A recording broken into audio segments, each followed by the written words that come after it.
Constantine, I am legend, hunger games இந்த மாதிரி படங்களை எடுத்த பிரான்சிஸ் லாரன்ஸ் உடைய அடுத்த படம் தான் லாங் வாக். கதை என்னன்னா, 50 இளைஞர்கள் லாங் வாக் கான்டெஸ்ட்ல கலந்துக்கிறாங்க. அதுல ஜெயிக்கிறவங்களுக்கு ஒரு பெரிய தொகையும் அவங்க என்ன நினைக்கிறாங்களோ அதையும் நிறைவேற்றி தருவாங்க. இந்த கான்டெஸ்டுடைய ரூல் என்னன்னா, 1 ஹவருக்கு 3 மைல் நடக்கணும். அதுல ஸ்லோவானா ஒரு வார்னிங் வரும்.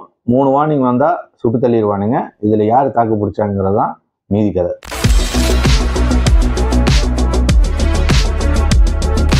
இந்த தீரன் படத்துல வில்லனை தேடி போவாங்கல்ல, கித்தனை கிலோமீட்டர் பையா 2 கிலோமீட்டர், அந்த கான்செப்டை படமா எடுத்து வச்சிருக்கானுங்க. என்ன செலவே இல்லை படத்துல. என்னன்னா, இவங்க நடந்து போகும்போதே கூட வந்து டேங்கர்ஸ் வரும். அதுக்கு டீசல் மட்டும்தான் அடிச்சிருப்பானுங்கன்னு நினைக்கிறேன். ஏன்னா டிஸ்டோப்பியனுங்கிறனால இவனுங்க ரொம்ப டிஸ்டோப்பியனா இருந்துட்டானுங்க போல. எந்த ப்ராப்பர்ட்டிஸுமே பெருசா இல்லை. உங்க தூரத்துக்கு ஒருக்கா ஒரு ஏதாவது கார் எரிஞ்சிட்டு இருக்கும், ஏதாவது கார் கமந்து கிடக்கும், அந்த மாதிரி தான் இருந்தது. ஆனா நல்லா இருந்தது. அது வந்துட்டு என்னன்னா, ஒரு பழைய ஹாலிவுட் படங்கள்லாம் பார்க்கும்போது இப்படிதான் இருக்கும். அந்த மாதிரி தான் இருந்துச்சு. ஒரு வந்து கொஞ்சம் பழைய ஆள் தான் வைங்க, ஆனா அந்த ஸ்டைல் வந்து இருந்தது. இந்த 90s 2000 பார்த்தீங்கன்னா இந்த மாதிரி ஒரு ஒரு மினிமலிஸ்டிக்கான படங்கள்லாம் இருக்கும். ஸோ இந்த ஐ எம் லெஜண்ட்ல எல்லாம் நீங்க பார்த்துருக்கலாம். அந்த மாதிரி தான் இருந்தது. எனக்கு இது பிடிச்சிருந்துச்சு. ஒரு மினிமலிஸ்டிக்காக தான் இருந்தது. அது வந்து நல்லா தான் இருந்தது. ஸோ எல்லா படங்களும் மாதிரி தான் ஜாலியாக கிளம்புவானுங்க, ஜாலியாக வாக்கிங் போகண்டா அப்படிங்கிற மாதிரி தான் இவனுக்கு கிளம்பி போவானுங்க. போக போக பார்த்தீங்கன்னா ஒருத்தன் வந்து ஸ்லோவாகும். அப்போ வந்து ஒருத்தனை சுடுவானுங்க. அப்போதான் வந்து இவனுக்கு சீரியஸ்னஸே தெரிய ஆரம்பிக்குது.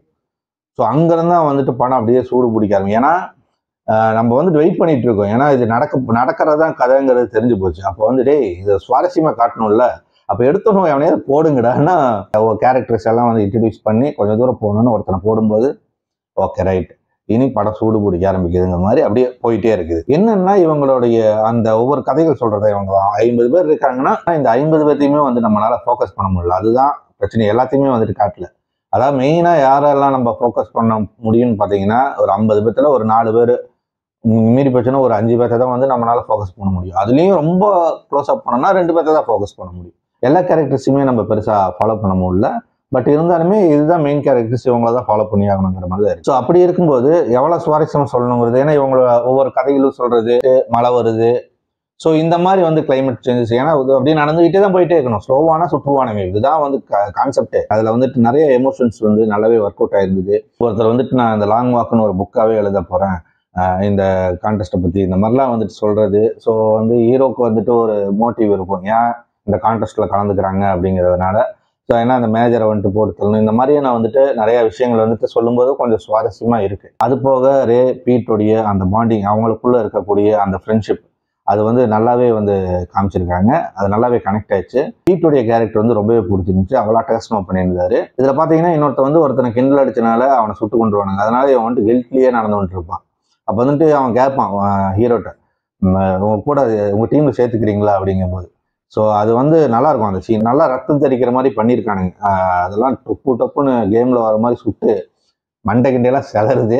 அதெல்லாம் நல்லாவே இருந்தது. ஏன்னா ஃபர்ஸ்ட் ஒருத்தனை போடும்போதே வந்துட்டு கிழிச்சிட்டு போகும். அதுலேயே எல்லாரும் ஆஃப் ஆயிடுவானுங்க. நாங்கெல்லாம் படம் பார்த்துட்டு இருக்கும்போது ஒவ்வொருத்தரும் எண்ணிட்டு இருந்தோம், எவன் உயிரோட இருக்கிறான் அப்படிங்கிற மாதிரி. அப்போ எங்கடா சைனாவை காணும்னு பார்த்தா பின்னாடி வந்துட்டு இருந்தாங்க, இருக்காடா சாகலை அப்படிங்கிற மாதிரி தான் இருந்துச்சு.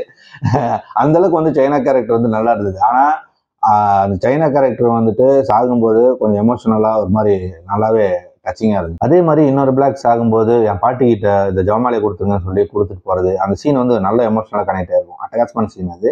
படத்துல பிரச்சனையா என்னன்னா, ரொம்ப பிளாட்டா இருந்த மாதிரி தான் இருந்துச்சு. இது வந்து ஸ்டீஃபன் கிங்கோடைய நாவல்ல இருந்து தான் வந்து எடுத்திருக்காங்க.